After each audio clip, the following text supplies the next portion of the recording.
አሌና ጃን ከጅምሩን ቦራንን በህይወት ለማትረፍ እሱን በህይወት ለማቆየት እየታገሉ ነበረ። አሁን ደግሞ በህይወት ከተረፈ በኋላ እንደገና ደግሞ ያለበትን የደህንነት ችግር ለማረጋጋት እየሞከሩ ናቸው። እነሱ እንደዚህ ይለፋሉ፣ ቦራን ደግሞ እነሱ የሚያደርጉትን ነገር ላይ በሙሉ ውሃ የቸለሰ በሙሉ ሁሉን ነገር ከንቱ እያደረገባቸው ነው ያለው። ዛሬ በጣም መጥፎ ነገር ተፈጥሯል።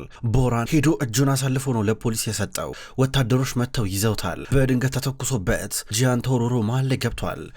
በጥይት ትከሻው ጫፍ ላይ ተመቷል። ለጥቂት ነበረ የተረፈው። ቦራን በአንድ በኩል ሊያመልጥ ሞከረ፣ ነገር ግን ወዲያው እየያዙን ነበረ። ቦራን ተይዟል። ታስሮ እንኳንም ቢሆን የጃን ያለበት የደህንነት ሁኔታ ምንም አላሳስበውም። በተለይ ደግሞ ጃን ለሱ ብሎ መሀል ላይ ተወርውሮ በጥይት ተመቷል። እንዴት ይሁን የወንድሜ ነገር ብሎ እንኳን አልጠየቀም። ገና ከመታሰሩ አሊያ ሚስቴ ናት እያለ እየጮኸና እየለፈለፈ ነበረ።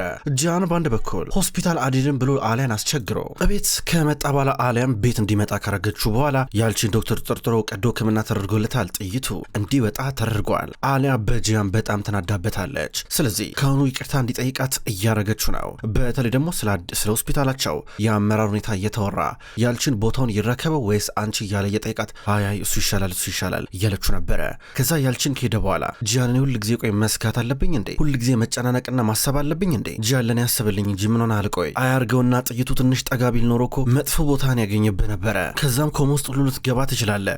እንድሰቃይ ትፈልጋለህ እንዴ ምን ማለት ነው ስትለው ነበር። ምን ላርግ ታዲያ ቦራን ወንድሜ ከሚመታኔ መሃል ብገባ ይሻለም እያለ ነበረ። ምን እያልክ ነው ያለው? እሱ ላረገው ነገር በሙሉ ዋጋ ኃላፊነት መውሰድ አለበት። በቃ እዛ ጋር የመጣው ሊበጠብጥ ነው የመጣው። ስለዚህ ያሰበውን ነገር በሙሉ ለማሳካት እስከመጣ ድረስ ዋጋ ይከፍላታል። ጃን እያረክ ያለው ነገር ለኔ ትክክል አይደለም ስትለው ይቅርታ እየጠየቀን ነበር። እሺ በቃ እሺ ይገባኛል፣ ግን ብዙ ኃላፊነት ደግሞ አለብኝ። የጎሳው መሪ እንደመሆኔ መጠን ብዙ ኃላፊነት አለብኝ፣ ቀላል አይደለም እያለ ነበር። ምንድነው ከዚህ በኋላ መናረግ ይላታል። እኔ ግራ ገብቶኛል። እንግዲህ እየጮኸ ነበር መሃል ላይ እኔ ቦራን ነኝ እያለ እየጮኸ ነበረ።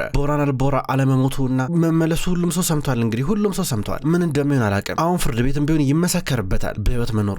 ቦራ እንደሆነ ከታወቀ በኋላ ሱሌማን ባይባርስን እንደገደለው ከታወቀ በኋላ እንደውም ምናልባት ቢሆንበት ትብብር ነዲምን ቃሉ እንዲቀይር አድርገህ ምናልባት ቦራን ቢለቀቅ እንኳን ፍርድ ቤት ሄዶ ትዳራችሁ ካልፈረሰ ነው የሚለው። ከዛ ሳንወድ በግዳችን ያኔ የሆነ ነገር ሊፈጠር ነው ማለት ነው። ግን እኔ እንዲሆን አልፈልግም። ግን ምንም ቢሆን ምንም የሚፈጠረው ነገር በሙሉ እሺ ብዬ እቀበላለሁ። ዳኛው የወሰኑን ውሳኔ እቀበላለሁ። ምክንያቱም ሁል ጊዜ እኔ በልቤ ለእኔ ባለቤቴ ነህ፣ በልቤ አግብቻለሁ እያለችው ነበረ። እየተሳሳቁ ናቸው። ድንገት ስልክ እየተደወለ ነው ያለው። የሚደወለው ወደ ጂያን ነው። ስልኩ ኮት ውስጥ ነበረ። አምጪው ያው እዛ ጋር አምጪው እያላን ነበረ። እያመጣችሁ ስልኩን ላውድ ስፒከር ላይ አድርጉ ይላታል። የሚደውለው ጠበቃቸው ኤሮል ነበረ። ሄሎ ኤሮል እያለው ነበረ። ጂያን እንዴት ነህ ጥይቱ ከሰውነት ውስጥ እንደወጣ ተነገረኝ። አሁን ጥሩ ስሜት ይሰማሃል በማለት ጠየቀው። ጂያንም ደህና ነኝ፣ ምን ተፈጠረ ብሎ እየጠየቀው ነበረ። ጥሩ እሺ፣ ለማንኛውም ቦራን እንግዲህ እሱ ትክክለኛ ቦራን እንደሆነ ተረጋግጧል እያለ ሲያወራ ድንገት ነዲምና ኤጀመል እየመጡ ነበረ። ተደብቀው ቆም ብለው መስማት ጀመሩ እና ከዚህ በፊት በሰጠው የጣት አሻራ መሰረት እሱ ራሱ ቦራን አልቦራ መሆኑ ተረጋግጧል። አሁን በይፋ ቦራን አልቦራ መሆኑ ታውቋል አለው። ኧረ ታውቋል ታዲያ ከዚህ በኋላ ምሮ የምናደርገው ሲሉ ነበረ። እንግዲህ ፖሊሶቹ ወደ ሌላ እስር ቤት ሊያዘዋውሩ ነበር። እኔ ግን ትንሽ ሰወተውታቸው ነበር፣ ተግባባቸው፣ አሳመንኳቸው። ለጊዜው እዚህ ይቆያል፣ ችሎቱ ላይ እስከሚቆይ ድረስ እዚህ ይቆያል። እናትህም እዚህ ነው ያለችው፣ ምን እንደሚሆን አላውቅም። አሁን ሊያናግሩት ውስጥ ሊገቡ ናቸው እያሉ ነበረ። ከዛ ጃን እመጣለሁ ይለዋል። ጃን ምን እያሰብክ ነው? እንዴት ነው የምትመጣው? ቆስላል እኮ አንተ፣ ማረፍ አለብህ፣ እረፍት ያስፈልጋል ሲሉ ጃን አይሆንም እመጣለሁ እያሉ ነበረ። ከዛ እነ ሰዳከት እነ ናሬ ተሰብስበው ቦራንን ሊያናግሩት ገቡ። ኤሮል በስክሪን እነሱ ሲያወሩ እያየ ነበረ።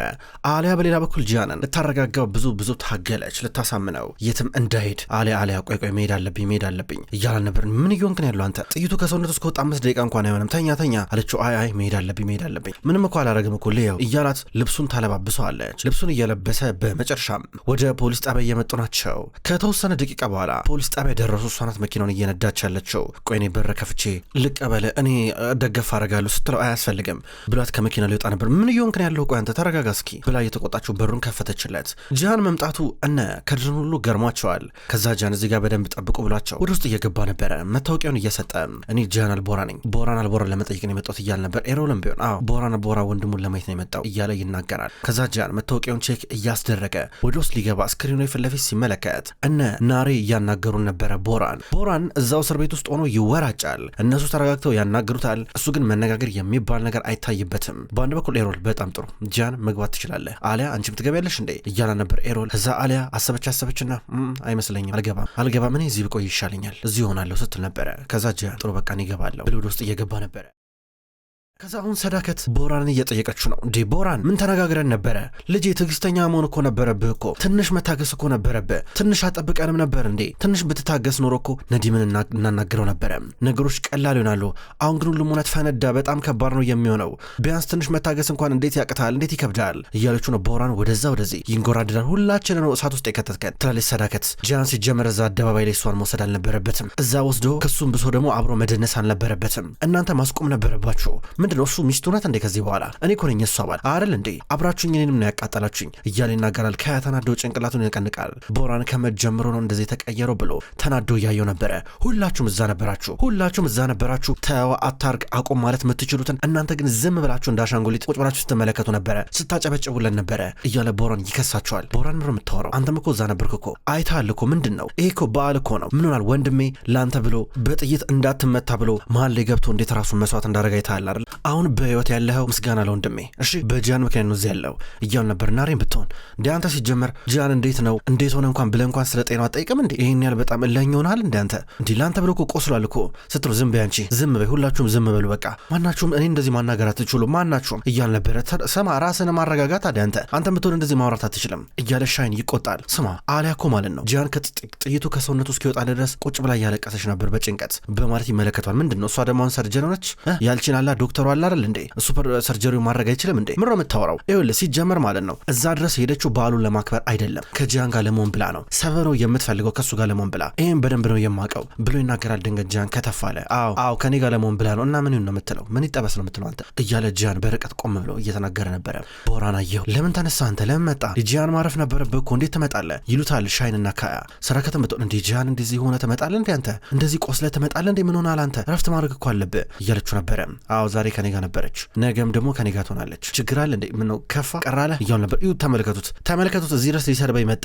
ይሄውን ደህና ነው በሁለት እግሮቹ ቆሟል እያለ ቦራን ይናገራል። አዎ በሁለት እግሮቼ የቆምኩት በጣም ብዙ የሚጸልዩልኝና መልካም ቀና ቀናውን የሚመኙልኝ ሰዎች ስላሉ ነው። በጣም ብዙ ማለት ነው። እኔ ግን አንዳንዴ ያንተ ነገር በጣም ያሳዝነኛል፣ ያስከፋኛል እያሉ ነበረ። መከፋትና ማዘን ያለብኝ እኔ ነኝ እንደውም፣ ምክንያቱም አሊያን ከኔ ነጥቀኛል። የምወዳትን የማፈቅራትን ሚስቴን ከኔ ወስደብኛል። በቃ ሆን ብለህ አውቀ ደግሞ አብራት አይኗን እያያት እየተሳሳክ ስትደንስ ነበረ። አውቀህ እኔ እዛ ቦታ ላይ እንዲያዝ ብለህ እንደምመጣ እያወቅ እኔን ለማበሳጨት ብለህ ያረከው ነገር ነው። ይሄ ወጥመር ነው ለእኔ ወጥመር አዘጋጀልኝ። አሁን ሆን ብለህ አነሳሳኝ። ከዛ እዛ ሄጄ ሁሉን ነገር ተናገርኩኝ። እዚህ ያለሁት ባንተ ምክንያት ነው ጂያን ባንተ ምክንያት ነው እያሉ ነበረ። ከዛ ሻይን ቦራን ምንድነው የምታወራው? ጂያን እንዴ እዚህ ደረጃ ያለው እኮ በጂያን ምክንያት ነው። ለአንተ ብሎ እኮ እሱ እኮ መሀል ገባልህ እኮ። ስለምን ወጥመር ነው የምታወራው? ቆይ አንተ ምንድነው ከየት ነው እንደዚህ ታሳብ ይመጣልህ እያሉ ነበር። ስማ ከዚህ እወጣለሁ ከባድ ነው የሚሆነው እሺ፣ ወይስ እዚህ እንድበሰብስ ታደርገኛለህ? ከአሊያ ጋር ያለውን ግንኙነት ለማስቀጠል ብለህ ወንድምን እዚህ እስር ቤት እንዲበሰብስ ታደርገዋለህ እንዴ እያሉ ነበረ። አንተ እዚህ ያለው በአንተ ኃላፊነት ነው፣ በአንተ ችግር ነው እዚህ ያለው፣ ሌላ ምንም የተለየ ነገር አይደለም እያለ ጂያን ይናገራል። ራስን ይህን ውሳኔ ወሰንከው፣ በራስህ ትወጣዋለህ ከፈለክ እያሉ ነበረ። ከዛ ጂያን ቀስ ብሎ እኔ ግን ክፉ ሰው አይደለሁም ከዚህ እስር ቤት እንድትወጣ አደርጋለሁ እያለው ነው። አሊያ በአንድ በኩል እነሱ ሲያወሩ በስክሪን እያየቻቸው ነበረ። ቦራን በጣም እልህ ውስጥ ገብቷል። እንዴት እንደሚሆን ገና ከሆኑ እያስፈራን ነው። በአንድ በኩል ጂያን ደግሞ ለቦራን ቃል እየገባልን ነው ከዚህ እስር ቤት እንድትወጣ አደርጋለሁ እያለ አዎ እንደዛ ብታደርግ ይሻላል፣ እጠብቅሃለሁ ጂያን እጠብቅሃለሁ። አሊያ የታለች? ለምን አልመጣችም እያሉ ነበረ። አሊያ መምጣት አልፈለገችም። መምጣት ካልፈለገች ደግሞ አትመጣም እያሉ ነበር። ኧረ እንዳትመጣ ግን ማወቅ አለባት። አሁን ሁሉም ነገር ተቀይሯል። ለምን መሰለህ? አሁን እዚህ ነው ያለው አለው። እሺ ቦራን አልቦራ መጥቷል። ቦራን አልቦራ ተመልሷል። ቦራን አልቦራ በህይወት አለ፣ እኔ እዚህ ያለው ብሎ እሉስ ገብቶ እየተናገረ ነበረ። ስማኝ በመጀመሪያ ደረጃ አይዲን ማግኘት አለብህ እያለች ነው ሰዳከት።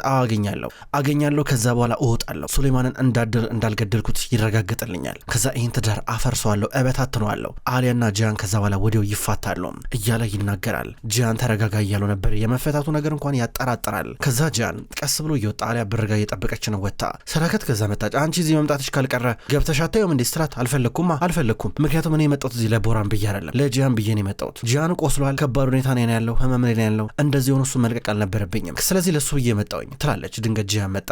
ሲመጣ ነዲምን ማግኘት አለብኝ እያለ ነበረ። አሊያ ተናደደች። ለምንድን ነው የምልህን ግን ማሰማው? አሁን እንደዚህ እየሆንክ እንዴት ነው ሄደ ደግሞ እሱ የምታገኘው አለችው። ችግር የለም እነ ከድር እኮ አሉ ችግር የለም እያለ ነው። ተናደደችበት። መኪናው የታለ ብላ ወደ ሆስፒታል እየሄደች ነበረ። እነ ጂያን ተሰብስበው መኪና ውስጥ ሊገቡ ናቸው። በአንድ በኩል ጠበቃው ዌሮል ጂያን ይለ ቦራን አልቦራ ወንድምህ መታወቂያውን ካገኘ አይዲውን ካስመለሰ ከዛም በኋላ በቀላሉ ከዚህ ከእስር ቤት የሚወጣ ከሆነ አንተና አሊያ ትዳራችሁ የማይፈርስበት ምንም ምክንያት የለም፣ ትዳራችሁ አይድንም፣ የምትፋቱበት እድል በጣም ሰፊ ነው አለው። ጂያን አውቃለሁ ብሎት መኪና ውስጥ ገባ እየሄደ ነበረ።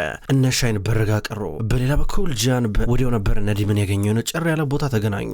ከመኪናው እየወጣ እሱ እየቀረበ ቦራን በህይወት አለ እስካሁን ድረስ ደበከኝ ይሏል ነዲም። ይኸውልህ ነዲም ምነግርህ ነገር ይኸውልህ ባለፈው የፈለኩ በጥብቅ ለዚህ ነበረ። ይሄ ደሚር የሚባለው ልጅ ንገረው ቦራንን ለመጉዳቱ ማንም ላይ ለመተኮስ እንዳያስብ ከካያን ቢሆን ይራቅ፣ አለበዚያ በጣም ነው የምጎዳው፣ ብዙ ዋጋ ይከፍልበታል። እና ለማንኛውም ይኸውልህ ባለፈው ለታ ከዓመታቶች በፊት ስለ ሱሌማን ባይባር ስለ ወንድም ማገዳደል በተመለከተ የተናገርከውን ቃል ትቀይራለህ። ተሳስቼ ነው ትላቸዋለህ። ቦራን አልቦራ አይደለም የተኮሰበት ትላቸዋለህ እያለው ነበረ። ትኩር ብሎ ነዲም ይመለከተዋል። ነዲም ቃሉን እንዲቀይር እየተጠበቀ ነው ያለው። ከዛ በኋላ ግን ሽልማት ፈልጋለሁ እያለ ነዲም ይናገራል። እኮ የፈለግከውን ነገር ሰጣለሁ ሲለው ነበር። ምን ሰጠኛለህ ብሎ ነዲም ጠየቀ። ከማገኘው ድርሻ ላይ 50% ያንተ ይሆናል፣ ሁሌ ለዘላለም ያንተ ነው የሚሆነው ግማሹ ሲለው ነበረ። ነዲም አየውና ጥሩ ነው ለማንኛውም ላስብበት እያለው ነበረ። ከዛ ጂያን ጊዜ የለኝም ለሱ አለው። እንዴ አስብበታለሁ አልኩህ እኮ ምንም ጊዜ አልወስድብህም፣ እነግራለሁ ቶሎ አሳውቃለሁ አለው። ነዲም አሁኑኑ ንገረኝ ለጊዜ የለኝም አለው። ነዲም ደግሞ ላስብበት አልኩህ እኮ እያለው ነበረ። ከዛ ወዲያው መኪና ውስጥ ገብቶ ሄደ።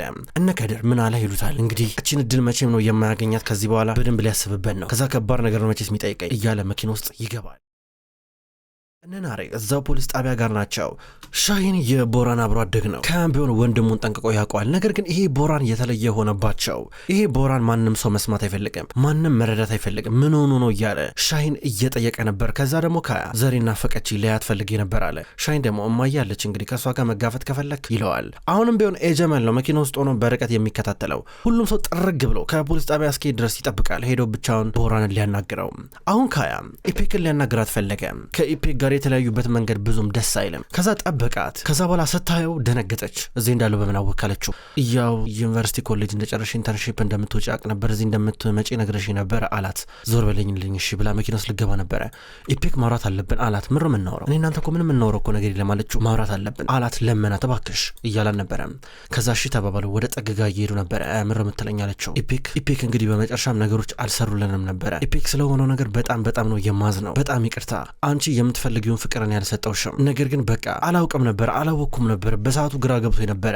አባት ልሆን እንደምችል አላወኩም ነበር። ኢፔክ ይህ ሁሉ መረጃ ከኔ ተደብቆ ነበር እንጂ ተስፋ የሚባል ነገር እንኳን ሊኖር አይችልም ነበር። የኔና ያንቺ ነገር ግራ ገብቶ ብሎኝ ስለነበር ነው። ሁሉም ሴት እንዳንቺ ልቧ ንጹህ ቢሆን በጣም ነው የምመኘው እያላን ነበረ። እንዲህ እያለ እያናገራት በድንገት እነ ደሚር መጡ። ደሚር መጣና በሰርግ ዕለት ሆን ብለህ አቅደህበት ዘሬንን ሚስቴን አገትክብኝ እያለው ነበረ። ከዛ ካያ ተናዶ ምር የምታወራው እያለ እየመታው ነበረ። ደሚር እየተደበደበለት ዘሬ ሚስቴ ናት ይለዋል። መቼም ያንተ ሚስት ሆነ አታውቅም፣ ልጁም የኔ ነው እያለው ነበረ። ደሚር ካያ ልጁ የሱ እንደሆነ ሲያቅ በጣም ተበሳጨ፣ ተናደደ። ሁለቱም ተናነቁ። ከዛ ደሚር መልሶ ደግሞ ካያን በጋርዶቹ አስይዞ እየደበደበው ነበረ። እንዲህ ሲደበደበው ኢፔክ ደግሞ ካያ እያለች ትጮኻለች። የሆነ ልጅ እጇን ይዟት እየታገለ ነበረ። ድንገት ጂያን መጣ። ጂያን ሲመጣ እነ ከድር ወዲያው ደሚርን እየያዙት ከዛ ሄዶ በጥፊ መታው ጂያን ደሚርን። ከዚህ ጋር ፍንጫው እየደማማ ነበረ። ከዛ በኋላ ጂያን ደሚርን ወንድሜን ጫፉ እንዳነካው አላልኩም እገላለሁ አሁን አልምርህም እያለው ነበረ። እሱን ይዞት ወደ ሌላ ግቢ ወሰዱት። በአንድ በኩል ኢፔክና ካያ በውጭ በኩል ናቸው። ከዛ ጂያናውን ደሚርን ወደ ውስጥ ይዞት ከገባ በኋላ አንተ አታርፍም እንዴ እያለው ነበረ። ታሳዝናለህ ጂያን ታሳዝናለህ። በወንድም ሰርግ ዕለት ሰርጉ ሊበጠበጥ ነገር ልጅቷም አልፈልግም ብላ ለምትሄደው ነገር ሚስቴን ዘሬንን ቀማብኝ ብሎ ይናገራል። አንተ ቆይ ምንድን ነው የምታስበው? ልጁ የለ የባርስ ልጅ አይደለም የአልቦራ ልጅ ነው።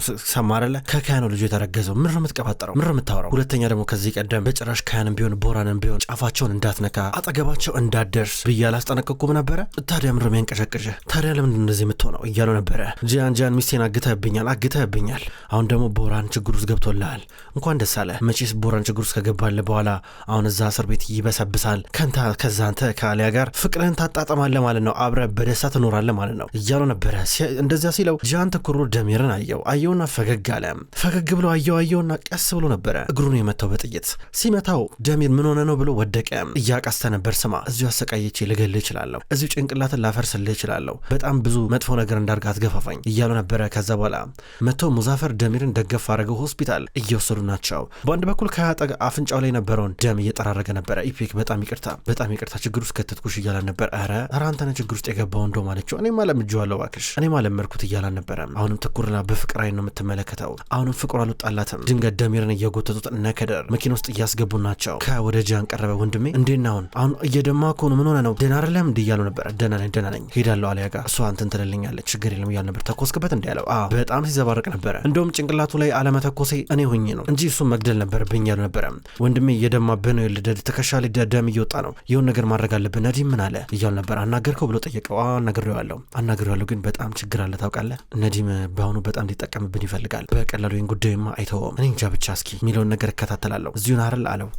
እዚሁ ነኝ እያለ ካያ ወደ መኪናው እየጠጋ ነበረ። ከዛም በኋላ በቃ ኢፒክ እንግዲህ ቅድም እንዳልኩሽ ነው ይላታል። አንተ ግን የምር ዘሪን ጀርመን ሄዳለች ብላ ጠይቀችው። ኧረ ኢፒክ ዘሪን እዚህ ነው ያለችው ዘሪን ጀርመን አልሄደችም ነገር ግን ለደሚሩ ለማንም እንዳትናገር ይባክሽ እያለ ነበር። ለምን እናገራለሁ እኔ እኮ መፈልገው እኮ ሁለታችሁ ደስተኛ እንድትሆኑ እኮ ነው ስትለው እንኳን በጣም እየከፋት ነበረ። እንደምንም ነበር ስሜቷን ስትቆጣጠር የነበረው። ምንም አታስብ አለችው። አሁንም ቢሆን ግን ደሚርን አግብተዋለች ቶሎ ብላ እንግዲህ ያው ልጁ ከተወለደ በኋላ የፍቺ ክሷን ታስገባለች። ቀላል ይሆናል ነገር ብዬ አስባለሁ ይላታል። ቀላል ይሆናል ትለዋለች። ድንገት ተደወለለት። ስትደውልለት ሄለው ካያ ዘሪን ነኝ ስትለው እንዴ ዘሪን ሲል ነበረ። በአንድ ኢፒክ ልቧ ተርተር ያለው ለሁለት ደነገጠች። ከዛ ካያ ዞር አለ።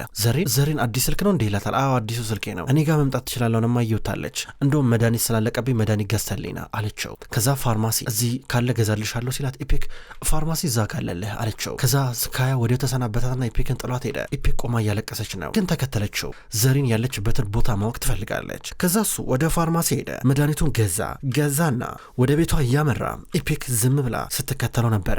ደሚር ራሱን ስተዋል። ደሚር ሆስፒታል መጥተዋል። ከዛ ዶክተሩ ያልችን አንዳንድ መድኃኒት ወግቼዋለሁ እድለኛ ነው እንጂ ፓራላይዝ ሊሆን ይችል ነበር እያለ ነበረ አለ። በጂያን እንደተመታ ገብቷታል። ከዛ መጣች። ቢሮ እየጠበቃን ነበረ። ጂያን ምን እያረክን ያለው አለችው። እንደው ምን ሆኜ ነው እንጂ መግደል ነበረብኝ ይላታል። እንዲህ መጥፎ ቦታ መጥተው ቢሆን ኖሮ እኮ ፓራላይዝ ይሆን ነበር አለችው። የመጣሁበትን ቦታ ቃሉ አታስቢ በጣም እያስቸገረ ነበረ ሰሞኑን እየረበሸ ነበረ ይላታል። ስልክ ተደወለለት። ሄሎ ማዬ ነዲምን አናግሬው ነበረ ቆይ ጊዜ ስጠኛለኝ እያለ እያወራ እየደማብን ነበረ። ጊዜ የሚባል ነገር የለም መስጠት ያለብን ነገር በሙሉ ትሰጠዋለህ። ልጄ ቦራን ከእስር ቤት መውጣት አለበት ትለዋለች። ቦራን ደግሞ መጥቶ ድጋሚ ይበጠብጣቸዋል። እሺ ያላ ስልኩ ሲዘጋ በአንድ በኩል አሊያ አየችውና ተናደደች። እኔ ምን አገባኝ ያልችን መጥቶ ደምን ይጠራርግላል ስትለው አሊያ ይቅርታ እያላን ነበረ። ብዙ ኃላፊነት እንዳለበት እንድትረዳው እየነገራን ነው። ክቡራን ተመልካቾች እንኳን ወደ ቅጠል ቲቪ ዩቲዩብ ቻናል በሰላም መጣችሁ። ውድ ተመልካቾች ዘውድ ድራማ በዛሬው ዕለት ተመልክተናል። ውድ ተመልካቾች ዘውድ አጓጊው አስገራሚው የቱርክ ድራማውንም ቢሆን በቅጠል ቲቪ የዩቲዩብ ቻናል በዚሁ አቀራረብ ይቀጥላል። ውድ ተመልካቾች በሁለተኛው ቻናላችን በቅመም ስቶሪ ደግሞ የታመሙ አበቦች የሚሰኝ አስገራሚ ደስ የሚል የፍቅር ድራማ ወደ እናንተ ይዤ ቀርባለሁ። በዚሁ በተመሳሳይ አቀራረብ የሚመቻችሁ ሰዎች እዛም እየገባችሁ እንድትከታተሉ በትህትና ጠይቃለሁ። ስውር እጅ የሚሰኘው ድራማ አላለቀም፣ አሁንም ቢሆን ይቀጥላል። ሰዓቱን እየጠበኩኝ ለእናንተ ዘውትር አዳዲስ ክፍሎችን ይዤ በቅላለሁ። ሁልጊዜ በላይካችሁና በኮሜንታችሁ የምታበረታቱኝ ክብሯን የቻናል ቤተሰቦች ከልብ አመሰግናለሁ። በቀጣይ በአዳዲስ ቪዲዮ እስከምንገናኝ ድረስ በያላችሁበት መልካም ቆይታ ይሁን።